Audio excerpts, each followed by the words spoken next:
My name's Andy Macqueen. I'm a Blue Mountains historian, bushwalker and conservationist. And I'm standing here to look out over the Grose Valley. You know, it's a place with soul. And it's been a place with soul to people for generations and in fact for thousands of years. And it's a place where many people go to find their soul, whether to go bushwalking down in the valley or maybe just stand at the lookout and contemplating. And yet that soul has been under threat many times over the last couple of centuries. There have been threats of dams to be built, railways, roads. There was going to be coal mining at one stage.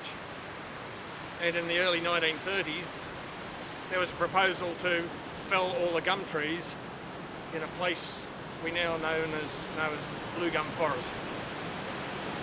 And the bushwalkers gathered together in the early 1930s at the height of the Depression and saved that Blue Gum Forest. And that's become known as the cradle of conservation. I wrote about all those threats in a book that I first published in 1997, and I concluded in that if the Grose Wilderness area comes into being, the wild values of the area will be enshrined in legislation. Generations will be able to explore its hidden recesses or sit and contemplate in solitude without further threat from new roads or tourist developments. And they will continue to gaze from the lookouts into the cradle of conservation.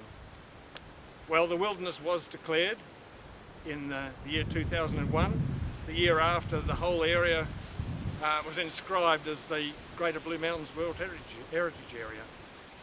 And yet, I fear that there are still threats, and one of those threats is from above. You know, in the early 1990s, there was a period when helicopters operated scenic flights. And I remember one occasion coming up from Blue Gum Forest up towards the Grand Canyon, which is just down below us. And I don't know exactly how it was, might have been 20 minutes, a helicopter would go over. And the noise of this helicopter, they don't call them choppers for nothing, reverberated through the gorge, reverberated off the cliffs. So there was no escape from it.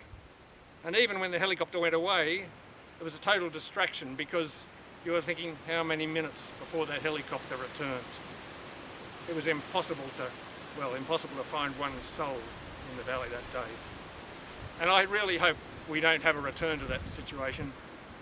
A situation that does prevail, unfortunately, in so many other places in Australia and around the world where there is no peace